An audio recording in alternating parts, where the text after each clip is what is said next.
As our gospel reading, we heard the account of how the Jewish leaders brought a woman to Jesus who had been caught in the act of adultery, and they wanted to stone her. According to the Old Testament books of both Deuteronomy and Leviticus, anyone caught in the act of adultery should be stoned to death. That was the Jewish law. The Jewish leaders asked Jesus if he agreed she should be stoned. And at first Jesus didn't act like he heard them. He was trying to ignore them, but they kept on. And so finally he stood up and he said, He among you who is without sin, let him throw a stone at her first. One by one the people gradually turned and went away.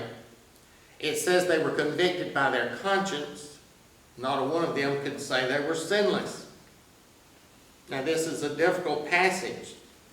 The law found in the Old Testament was something that the Jews felt had been given by God himself.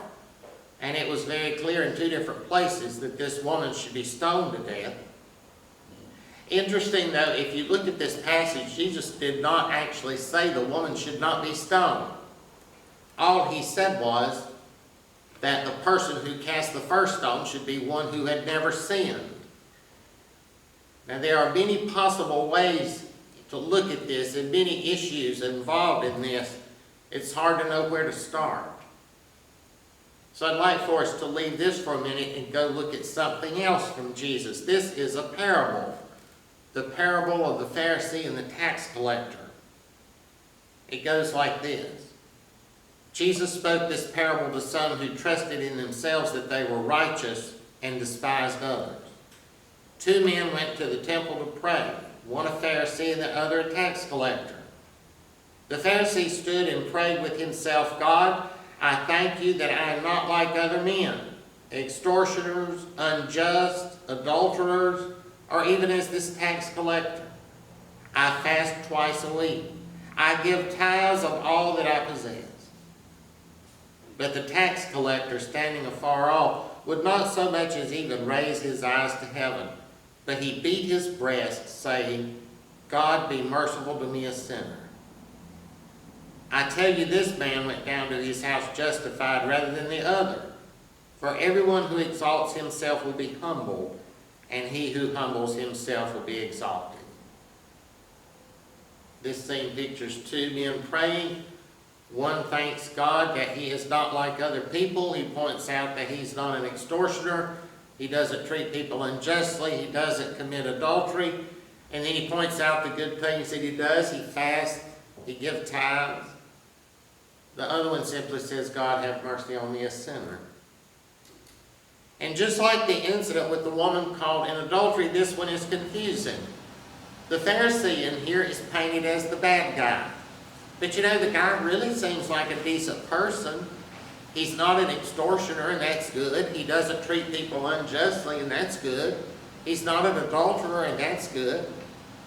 He fasts, which in many Jewish communities of that day was considered good. He gives tithes, that's good. He seems like a pretty good person.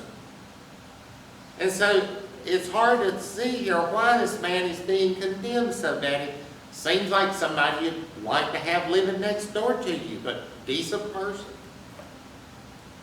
We've looked at two different passages. The woman caught in adultery and the Pharisee and the tax collector. It's hard to know what to do with either one of them. But if you look more closely, you'll notice that the Jewish leaders in the one with the woman caught in adultery and the Pharisee in the parable were both doing the same thing. They were looking at the sins of others. They were pointing at the sins of others. And what's so confusing about this is the sins of others that they were pointing at were not minor, inconsequential things. They were things like adultery, extortion. They were things that people should not do. But yet it was people that were pointing out these sins that were the bad guys. The people they were pointing their fingers at were in fact doing things they should not be doing. But they weren't the bad guys. The people pointing it out were the bad guys. And that doesn't seem right. Why should it be wrong to point out when someone does something that's wrong? Are we never allowed to do that? What kind of society would we have if we were never able to point out when someone is doing wrong? I don't think these passages are saying that we're never allowed to point out when someone is doing wrong. I think what they're doing is warning us against something very dangerous. They are warning us that when we point out when others have done wrong, if we're not very careful, we will develop the mentality that we are the righteous and they are the unrighteous. We are the righteous. The unrighteous are not among us. The unrighteous are over here somewhere. When we point out when other people do wrong, if we're not very careful, we'll fall into the trap of separating the world into two groups of people, the righteous and the unrighteous. And you know, after we've done that, it's just one small step to the idea that we could come up with, hey, if it weren't for all these unrighteous people over here, then the rest of us, the righteous, could make a better world. They, the unrighteous over here, are the problem. They are holding us back. Have you ever seen that attitude in our society recently? Our society has fractured into various groups, and groups of the righteous have come into being who have decided if they could just neutralize the influence of the unrighteous, they could build a better world. I'm not saying that the groups of the righteous are necessarily consciously considering themselves groups of the righteous and consciously considering everyone but them to be unrighteous. They'd probably be offended if you said that, because I think that's an unconscious thing, but I think that is what's going on. A while back, an article appeared in the Shelby paper about a group of neighborhood residents who were opposed to several group homes for troubled teenagers that a developer wants to build in their neighborhood. That article popped up on my Facebook page that night, and I just looked at the comments that people posted about it. I read one comment after another from people absolutely tearing into these neighborhood people who did not want the group home in their neighborhood. All these people claiming, I love everybody. I don't want to kick people out of my neighborhood. I love everybody. All these people claiming they love everybody so much were posting absolutely hate-filled comments about the people in the neighborhood who were opposed to the group home. Now, I'm not trying to take a position on the group home in the neighborhood. That's not what I'm trying to do. All I'm saying is I found it odd that all these people that claimed they were so loving and big-hearted were so hate-filled toward the people who didn't want the group home in their neighborhood. I mean, they claimed to be so loving and big-hearted, but they sure weren't acting like it. And I wanted to point that out and make a comment myself, but Wanda doesn't like it when I make comments on Facebook. So I very seldom do. See this as an example of dividing up into the righteous and the unrighteous. You see, many of the people who wanted the group home to be built in these people's neighborhoods over here had come up with the idea that these people in that neighborhood that didn't want the group home were the unrighteous. And you know what happens when we place people in the category of the unrighteous? It becomes okay to hate them. And that's the real danger of putting people in the category of the unrighteous. It becomes okay to hate them. Even people who pride themselves on being big-hearted and loving can fall into the trap of thinking it's okay to hate the unrighteous. And you know, that happens so insidiously that we don't even notice it. This idea with the group homes is just one example, actually a very minor one, considering many of the others that are going on today. There are many examples much larger and are having much greater consequences. We see the righteous setting out to topple and cancel out the unrighteous. And that's scary. You know, there's a lot in the Bible that talks about all people being sinners. There's a verse in the Bible that says, "For all have sinned and come short of the glory of God."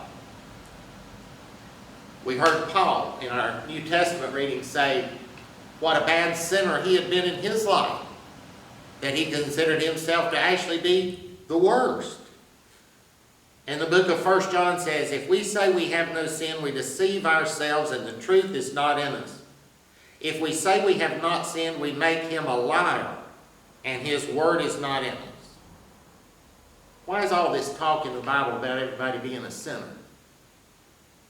Some use it to beat people down, to make people feel guilty that they're sinners, to make people afraid of God because they're sinners, to make people feel like they're nothing but a piece of filth in God's sight. But actually all the talk in the Bible about us being sinners is there to prevent exactly what we're seeing today. This dividing up into the righteous and the unrighteous. And this attitude that the righteous have, that they could build a better world if they could just neutralize the unrighteous. That's why all this talk in the Bible about all people being sinners is there. It's there to remind us that there are no righteous. The Bible even comes out and says that. It says in Romans chapter 3, "There is none righteous, no, not one." Isn't that what we saw when the Jewish leaders brought the woman caught in adultery to Jesus? Jesus said, "Okay, stone her, but let the one among you who is without sin cast the first stone." And one by one they all went away. There was not a one of them who could step up and say, "I've never sinned, I'll cast it." Who was the good guy in the parable of the Pharisee and the tax collector? It wasn't the one who was listing his accomplishments. It was the one who simply said, "God, have mercy on me, a sinner." You see, all this talk in the Bible about everyone being sinners is not there to make us feel every day of our lives that we are a piece of filth. It's simply there to make us realize that we're all sinners. Everyone's a sinner. Everyone is in the same boat. If we have that realization that we're all sinners, that we're all in the same boat, we will not break up into groups of the righteous and the unrighteous. You know, we see the self-righteous puffing up and always blaming everything on other people. But that is what all this talk in the Bible is about. It's saying all have sinned. There is none righteous. And you know, it's not saying that necessarily that the people laying drunk in the bars and the drug dens and this, that, and the other. It's saying that to the righteous marching forth to bring justice to the world. It's saying all have sinned. The late Soviet author Alexander Solzhenitsyn, who wrote a book exposing many of the horrors of the former Soviet Union, wrote this: "If only it were all so simple. If only they were evil people somewhere insidiously committing evil deeds, and it were necessary only to separate them from the rest of us and destroy them. But the line dividing good and evil cuts through the heart of every human being." Here was a man who had lived in a society where unspeakable horrors were done to the citizens of that society, a man who himself was the target of many of those horrors, and it would have been so easy for him to divide the world into the righteous and the unrighteous and blame all the evils in the world on the unrighteous. But he refused to do that because he realized that was not the case. He realized we're all in the same boat. He wrote, "The line dividing good and evil cuts through the heart of every human being." And you know, that's basically the same thing as the biblical phrase, "There is none righteous, no, not one." I remember the only time I have ever really felt scared for my safety while outside the United States. It was years ago on the outskirts of Dresden, Germany. Now, Dresden is in the eastern part of Germany, the area that used to be under communist control. And I wanted to eat supper one night, not in a city restaurant. I wanted to eat somewhere about like the Shelby Cafe. And so I told a cab driver to take me to a place like that, and he drove me to somewhere. I went in, I sat down at a table and ordered. It wasn't really like the Shelby Cafe. It was more like something like Jan's Restaurant up in Fallston, if you've ever been there. It's about like that. And I was looking forward to something good to eat. I noticed over here along this side there was a group of men over there. And I noticed the waitress, after she had taken an order, she went over there and talked to them for a minute. And one of those men came over to my table and he sat down at the table. Now I noticed when he was coming over there, he walked with a limp. And he didn't have much use in one of his arms. He had a lot of scars on his face. Now granted, when you go to a place like that, you stick out like you got flashing lights on you, say, I'm not from here. Now granted, I was like that, but the waitress did go there and say something to them. I guess she told him I had some kind of accent. It must be a foreigner. So this guy sat down and he asked me where I was from. I told him I was from the United States. And this fella immediately launched into a tirade and told me how he had been caught 2 times trying to climb over the Berlin Wall. And he told me what they did to people who tried to climb over the Berlin Wall, and that's why he had the limp, the paralyzed arm, and all the scars on his face. Now he blamed that not on the communists, but on the United States. Because you see, in his mind, the United States had allowed the Soviet Union to take Eastern Germany, and they did. And in his mind, the United States had not done enough to free the people of Eastern Europe from communism. Now, I'll leave it to the historians to argue over whether we did do enough to free the people of Eastern Europe from communism or not. That's not my concern right now. I'll leave that to the historians. But I can tell you that this man truly believed it, and he absolutely hated the United States because of that. Because he felt that we did not do enough to release Eastern Europe from communist control. And it's fair to say he absolutely hated me simply because I was an American. That was obvious pretty quick. And here I was in some little joint on the outskirts of town, just me, and all these people in there, and I really got nervous. You see, even though this man was somewhat disabled, the other people weren't. And we talked for a while. I have no memory of what I said to that man. When he finally did leave my table, he was irritated still. But I always said at least they didn't dump my body in the trash dumpster behind the building. You see, this is an example of what happens when you divide people into groups of the righteous and the unrighteous.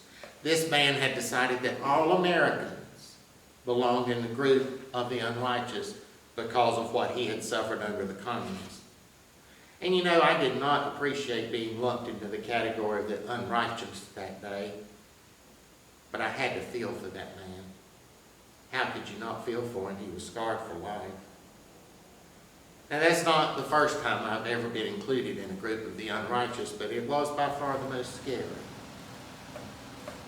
And I was more careful about the places I went after that. Now, I'm included in a lot of groups of the unrighteous now, just from the fact of who I am, where I live, things like that. And so is each one of you. You know, I'll be the first to admit that I should be included in some of the groups of the unrighteous. And so should every single person in the world. Every single person in the world should be included in some groups of the unrighteous. And that's what Jesus was trying to get us to realize, that we are all in groups of the unrighteous. If we realize that, we will not divide ourselves into groups of the righteous versus the unrighteous. It's easy for me to say from a theological sense, but how does it work in real life? Does it mean we can never stand for convictions? Does it mean we cannot have standards of right and wrong? No, it doesn't. Go back to when they brought that woman caught in adultery to Jesus. Jesus did not tell her that she had done nothing wrong. He did not tell her to go out and do it again. He said, neither do I condemn you.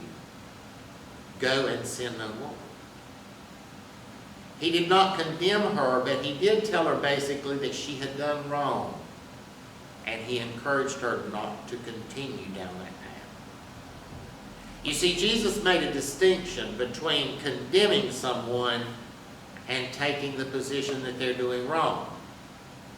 We can have the opinion that someone is in the wrong, but yet not condemn them, not place them in a different category than we're in. It's one thing to take the position that someone's doing wrong. It's completely different to divide the people in the world up into the righteous and the unrighteous. Because the Bible tells us that there is no righteous and unrighteous. There is only the unrighteous. The category of the righteous does not exist. That means that we are all in the category of the unrighteous. When we separate people into the righteous and the unrighteous, we walk down a very dangerous path. You see, it's not the perception that someone's doing wrong that is dangerous. What's dangerous is when we remove people from our group and place them in this group over here. What's dangerous is when we separate out into the righteous and the unrighteous. Doing that will lead to constant division, constant strife, and in the end, doing that will lead to disaster. You see, those who put themselves in the category of the righteous blind themselves to their own need for mercy. Those who put themselves in the category of the righteous blind themselves to their own faults and shortcomings. And those who put themselves in the category of the righteous blind themselves to their own responsibility for the failures and shortcomings they see. They will place themselves in a category above the people they consider to be the unrighteous. And they march forth taking justice into their own hands. They forget that the seed of evil resides in everyone, themselves included. And that is where the good news of Jesus Christ begins. You see, far from condemning us, God came to us in Jesus and became one of us. Instead of setting out to topple us and cancel us out in holy self-righteous wrath, God took upon himself our unrighteousness. God suffered for us. God died for us. God rose triumphantly from the grave for us. That's God's approach to the unrighteous. And may God grant to each of us the grace to think of that when we're tempted to separate people out into the righteous and the unrighteous.